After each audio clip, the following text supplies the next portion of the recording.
RCR presenta Aquí se habla libertad con Pedro Urruchurtu. Bien, y hoy en nuestro Hablemos de, pues vamos a hablar del Esequibo, un tema controversial en las últimas semanas en Venezuela, no solamente por, bueno, lo que pareciera la inminente pérdida de algo que se ha luchado tanto y que aún tenemos voces firmes que se han encargado de intentar hacer este tema un tema nacional, un tema de incluso de unidad nacional, pero no bajo la falsa premisa del patrioterismo, sino de lo que significa realmente la integridad territorial. Buenos días, diputado, gracias por acompañarnos en Aquí se la libertad. Gusto de saludarte y saludar a todos nuestros radioyentes. Hay muchas preguntas sobre lo que está ocurriendo con el tema del Esequibo, sobre todo porque el régimen sabemos que ha hecho de este tema pues algo como misterioso. Hace un par de años Nicolás Maduro intentó hacer una algarabía y un alboroto del tema, le puso a todos lados el Esequibo es nuestro, el Esequibo es Venezuela, apoderándose incluso de lo que ha sido eslogans y lemas de campaña de muchísimas organizaciones pro Esequibo. Recientemente la fraudulenta constituyente intentó hacer lo propio con una declaración, acto tardío, un acto exactamente con respecto al Esequibo. ¿En dónde estamos hoy con respecto a este tema y cuál es el riesgo real que se corre de no tratar este tema? El mayor riesgo, que es la mayor vulnerabilidad del sistema político venezolano e incluso en términos de seguridad y defensa de la nación, es Nicolás Maduro en el ejercicio del poder. Hacías mención, por cierto, de la tardía referencia que hizo el oficialismo al problema a través de la espuria constituyente en una sesión algo curiosa, porque fue la quien preside ese parapeto, esa constituyente espuria, corresponsable de todo el desastre que hemos tenido, no solo en términos de la reclamación histórica y legítima, etcétera, del Esequibo, sino en términos de todo lo que es la política exterior venezolana. Porque además, bueno, Delcy Rodríguez viene de ser canciller. Así y además es. el propio Nicolás Maduro también. Sí, parece mentira. Además, Nicolás Maduro ha sido el canciller que más tiempo ha durado en el cargo, duró 6 años. Es que duró 6 años y nunca dejo de repetir en el monólogo, largo monólogo que tuvo en la Asamblea Nacional a mediados de 2015, donde quien fue canciller por 6 años no sabía y no supo en ese momento, y creo que todavía debe averiguarlo, distinguir entre lo que es un tratado y un laudo arbitral, algo sorprendente, porque no necesariamente el titular del ministerio debe ser experto y pormenorizadamente de todas las áreas y todas las facetas de la política exterior y en general de las relaciones internacionales, pero hay asuntos y materias que resultan obvios del ejercicio diario. Eso significa que el uno y el otro como que nunca fueron a trabajar recurrentemente a sus oficinas, porque la otra, por cierto, propio de una agencia de festejos, estaba mucho más inclinada, con mayor vocación a armar pataletas en el Mercosur. O en la OEA o en cualquier avión que pudiera agarrar. Antes que defender los vitales intereses venezolanos, por ejemplo, como la ciudad de Nueva York, donde, por cierto, esto es consabido, hubo un cambio en la titularidad de la misión, el titular de la misión, sin que pasase por la Asamblea Nacional en medio de un trámite que estaba pendiente, como el de la declaración que finalmente se produjo el 30 de enero del presente año del secretario general, declaración mediante la cual remite simple remisión del caso del Esequibo, y en esta situación en la que nos encontramos, a la Corte Internacional de Justicia. Por cierto, no solo advertido por 20 Venezuela durante todo el 2017, sino que incluso cuando la fracción parlamentaria del 16 de julio intentó colocar el tema en el orden del día al cerrar el segundo periodo de sesiones de la Asamblea Nacional. Correcto. Y no fue posible ni siquiera un punto de información. Nuestra fracción advirtió, avisó, alertó. Bueno, el país es testigo de múltiples maneras. A la opinión pública y fundamentalmente a quienes no tienen conciencia de la misión que desempeñan en la Cancillería, los advertimos y mire, no fue ninguna sorpresa alguna, más bien tardó un poquito, hasta el 30 de enero tardó un poquito, dio tiempo que de reflexionar. Eso me lleva a una interrogante, porque podemos decir que hay digamos, del lado de la política exterior, del lado gubernamental, digamos, del lado del Ejecutivo, hay un intencional abandono de la defensa del interés nacional de Venezuela. E incluso una entrega a intereses oscuros, ajenos y que nunca han sido parte, pues, extracontinentales incluso. Y esto ha sido intencional. De hecho, si analizamos, uno de los temas que a mí me apasiona es el tema de la política exterior y la Cancillería, la historia de la Cancillería. Desde el año 2001, que había un proyecto de ley muy bueno en cuanto al servicio exterior, que luego el propio Hugo Chávez en el 2005 se encargó de borrar del mapa para hacer de la Cancillería algo personal de él, y desmanteló la Cancillería, volviéndola prácticamente el Consejo de Asesoría de Relaciones Exteriores unipersonal, y sí, que además los consejos de relaciones internacionales son referencias en todos los países, tienen el CARI en Argentina, etcétera. Digamos, ahí es evidente que ha habido una política intencional de desmantelamiento de la Cancillería, y haciéndola no solamente partidista, sino además rebajándola a los niveles, como dice usted, de prácticamente alboroto, fiesta y agencia de festejos.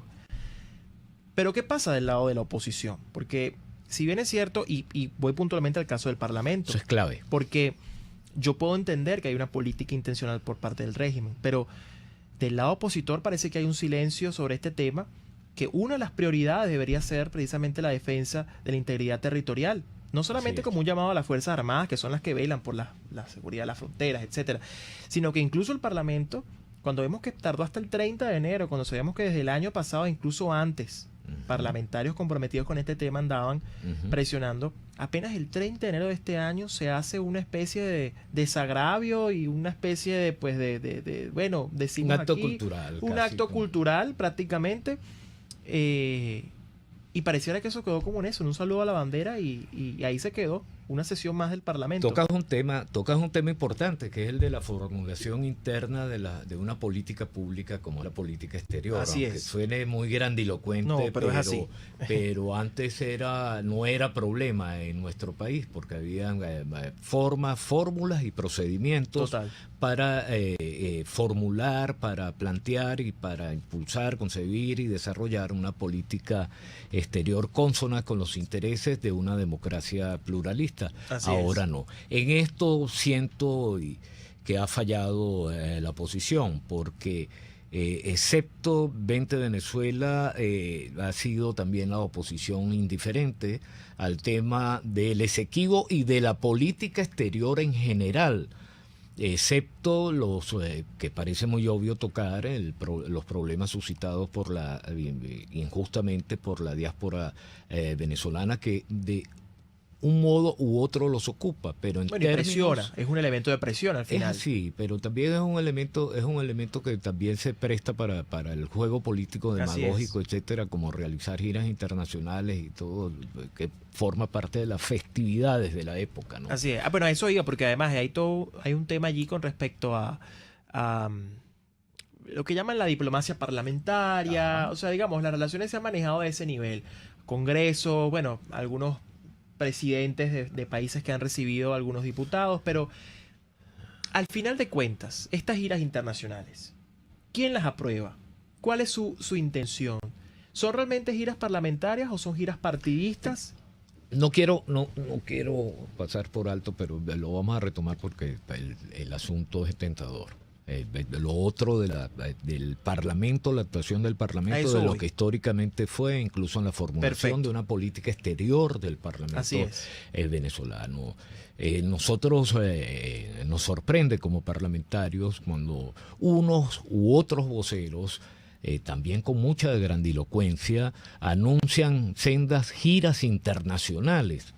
Y yo imagino que debe ser a título personal, porque nunca el planteamiento de estas diligencias foráneas se han hecho ante la Cámara, y jamás, que yo sepa, se ha planteado ni siquiera algunas directrices de lo que puede ser el despliegue de la Asamblea Nacional en relación con otros parlamentos continentales del continente, del subcontinente y de otros continentes. De tal manera que yo a nuestro juicio, a juicio de la bancada del 16 de julio, esto se trata de diligencias absolutamente personales. Yo no me siento representado por ella porque eso es muy importante. En este terreno hay que aclarar 2 o 3 cosas. Si se tratase de diligencias en el campo externo, yo confío mucho más en las que hace Antonio Ledesma o Diego Arria o Tamara Zujúa en el exterior, que no pueden regresar a Venezuela, que se encuentran en un exilio forzoso, que tienen una sorprendente capacidad de trabajo para velar por los intereses democráticos del país. Entonces, si se tratase de eficacia, me parece que son mucho más eficaces los trabajos que realizan ellos afuera. Por otra parte, si se tratase de representatividad, obviamente el Parlamento no ha designado ningún canciller. Además, es que es también contradictorio que un Parlamento tenga alguna cancillería, porque eso es propio del ejercicio del Ejecutivo. Pero es el tema que nos ocupa, diputado, el Esequibo. El Esequibo siempre fue un tema de Estado. Así es. Durante los 40 años de democracia se manejó de esa manera. Cierto. El Acuerdo de Ginebra es la muestra de ello. ¿Qué pasó? Es decir, en todo este momento, ¿qué fue lo que hizo? Ya sabemos que hubo una política intencional, pero realmente, ¿qué hay detrás de todo esto? Es decir, ¿cómo se fue manejando esta línea y cómo de repente de la noche a la mañana, ni tanto de la noche a la mañana, porque fueron 20 años, llegamos a esto, a punto de perder nuestro Esequibo? Ciertamente fue una política de Estado. La Venezuela de 1899, que sufrió el despojo del territorio esequibano, se encontraba en inmensas dificultades. Era una Venezuela en quiebra hasta que llegó Cipriano Castro a amarrar a los caballos a la Plaza Bolívar, y el país, en medio de todas estas convulsiones y de caudillismo, etcétera, soslayó el problema del territorio del cual fuimos injustamente despojados. No obstante, se mantuvo siempre en la conciencia ciudadana y la conciencia venezolana que eso era y es parte y será parte del territorio venezolano. No obstante, con el descubrimiento del memorándum de Malet-Prévost, hubo inquietud en las altas esferas del poder, y en el año 1948 se plantea en la 9ª conferencia interamericana, una delegación presidida por Rómulo Betancourt, el problema. Y aunque conceptualmente no tenía las características de lo que pudiera considerarse una política de Estado, no obstante, durante la dictadura militar hubo una extraordinaria sensibilidad por el asunto e iniciativas de cancilleres, como en el año 52, cuando de nuevo colocó en el tablero el caso de Esequibo. Correcto. Es a partir de 1958 cuando va adquiriendo el perfil y las características de una política de Estado, y es nuestra insistencia la política de Estado está asociada y vinculada a un Estado de Derecho en medio de del pluralismo, de la libre discusión. Incluso yo invito a los radioyentes a que en algún momento, así fuese por curiosidad, se acercasen a los diarios de debate de los años 60 del otrora Congreso de la República, para que desde distintas perspectivas se pueda observar cómo no solo hubo una discusión muy rica en matices y profunda, sino que también el parlamentario, el senador y el diputado por aquel entonces tenía una absoluta responsabilidad de de su representación y estudiaba de forma coherente la materia para asumir posiciones que pudiesen contrariar o pudiesen favorecer, pero en todo caso complementar lo que sí era una política exterior venezolana. No hay política pública que no sea refutable y por supuesto que logramos ese éxito hasta que llegamos nos encauzamos hacia el Acuerdo de Ginebra, que por cierto fue suscrito por una delegación venezolana, tampoco me canso de repetirlo, conformada por elementos, factores de distintos partidos, por aquel entonces, BAD, COPEI, URD, etcétera, e incluso el sector, insurrecto, se puede decir, estaba representado allí a través de una fórmula partidista en el año 66 llamada PRIN.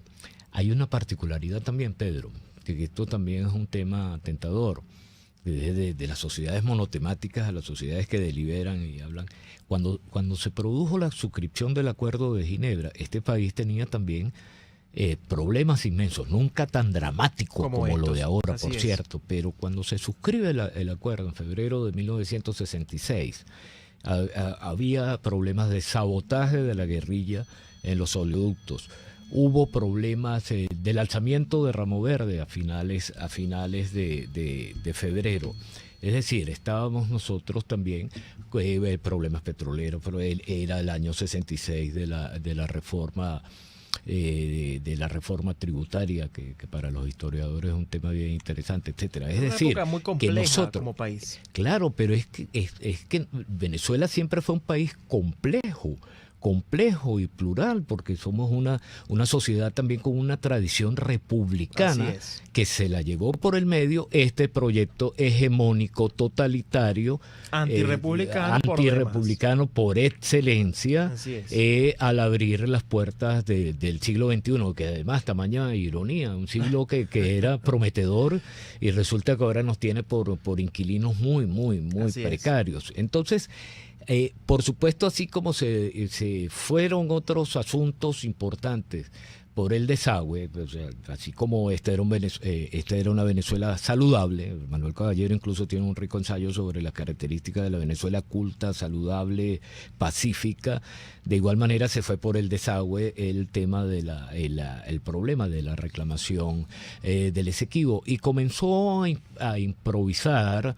Y esto es responsabilidad de Hugo Chávez. Comenzó a improvisar la política exterior venezolana y la defensa de nuestros intereses, a pretender hacer, de acuerdo con el Foro de Sao Paulo, del socialismo del siglo XXI un proyecto continental, a pesar de, aunque se llevase intereses vitales venezolanos, y a improvisar por lo que llamó, no soy especialista en la materia, pero he visto un poquito la situación, por lo que llamó irresponsablemente la diplomacia de los pueblos. Y por supuesto cayó en la emboscada a la postre de los intereses que muy legítimamente también defiende Georgetown y de los intereses del CARICOM, y por supuesto obsequiamos, regalamos, sin ni siquiera tener la decencia de un papel de regalo, petróleo a todo el Caribe. Conversamos, a los que nos escuchan, con el diputado Luis Barragán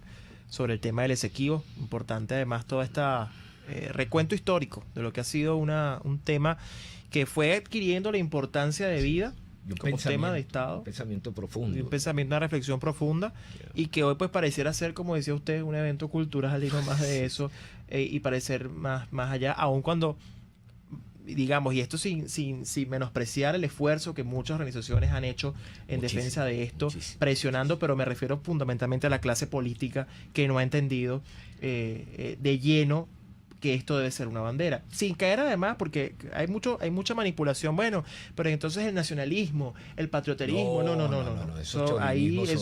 Eso es terrible, esa manipulación, porque precisamente eso es lo que nos hace. Es que incluso yo creo que la solución del problema esequibano se dará en el marco de la inevitable globalización que no vamos a poder detener, y de acuerdos regionales y subregionales. Es decir, no hacemos concesión a tesis retrógrada, reaccionaria, chauvinista, porque esa no es la idea. Pero perdona que te taje con un tema.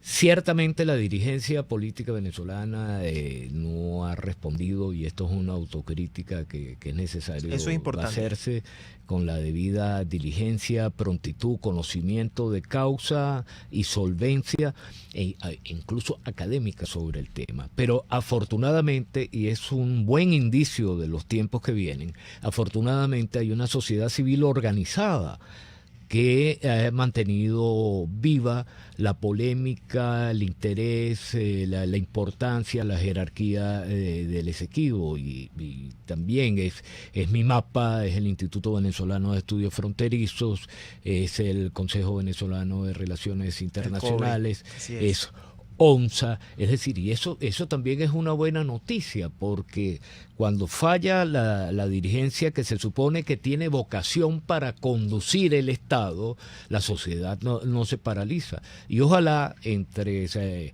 todas estas organizaciones y entre las personas que se ocupan y se han especializado, como también los docentes de la Universidad Simón Bolívar, del doctorado de la Simón Bolívar, ojalá desarrollasen una vocación y le prestasen un adicional servicio, aparte del que el inmenso que le han prestado al país, en la conducción del Estado. Tenemos que ir a un diputado. Ya en la parte final del programa hay cadena, así que bueno, seguimos por rcr.tv.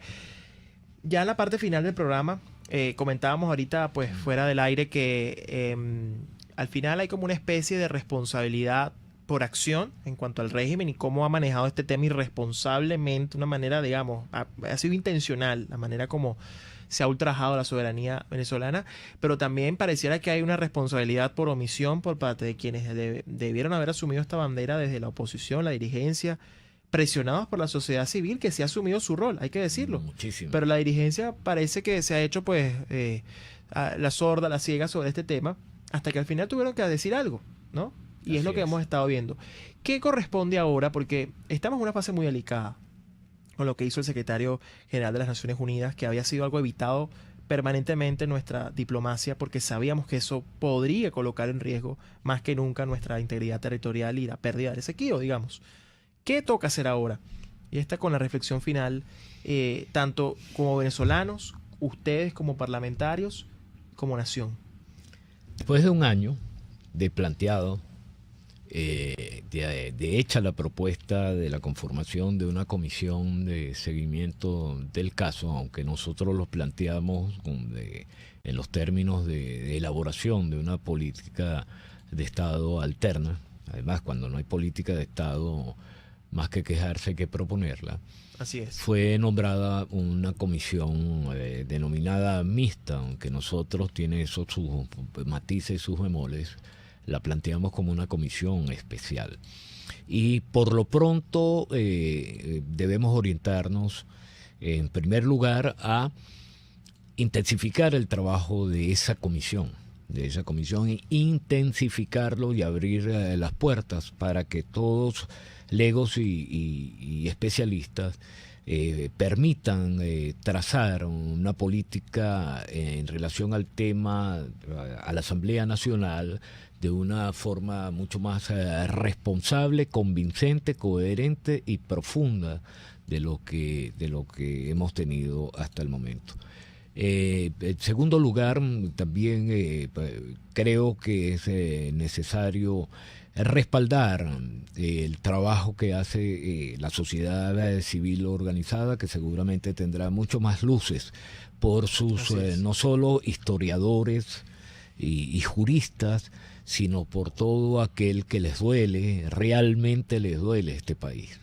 Y en tercer lugar, salir del régimen, porque no, por el camino que vamos, así como el radioyente que tiene la amabilidad de atender este programa, que se encuentra en algún lugar de la ciudad, constata que buena parte o casi toda la ciudad está en manos del AMPA y se ha perdido incluso el sentido de pertenencia al territorio, digamos, doméstico.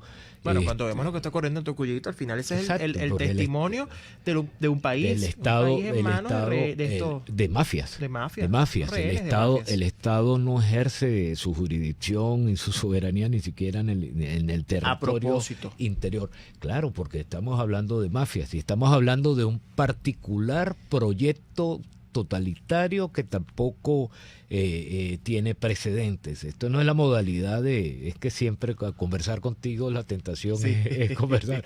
Esto no es Sierra Maestra, esto no es ni siquiera años más tarde el Escambray. Esto es el socialismo del siglo XXI, un socialismo de demoliciones. Entonces, decía, el tercer lugar es tomar conciencia de que hay la pérdida de un territorio tan importante, tan rico, con unos habitantes extraordinarios, que va a complementar la pérdida del territorio interno. De hecho, ahí hemos dicho, ya para cerrar, pues que mientras el país esté en la situación en la que está, de necesidad, además en manos, todo pasa por el cambio de régimen, es absurdo y es muy peligroso tocar estos temas pendientes fronterizos. Estamos hablando de Guyana, pero también podríamos, y del Esequibo, pero estamos hablando del Golfo, por ejemplo, el Golfo de Venezuela, que es de Venezuela. Entonces, pareciera que no es el momento de hablar de estos temas y eso es una de las reflexiones que nos deben quedar pendientes, sobre todo de la clase política. Ya tengo que cerrar, pero creo que ahí debe haber más conciencia, no solamente, yo no me atrevo a decir a la sociedad civil, que creo que está muy consciente de ello, pero sí de la dirigencia política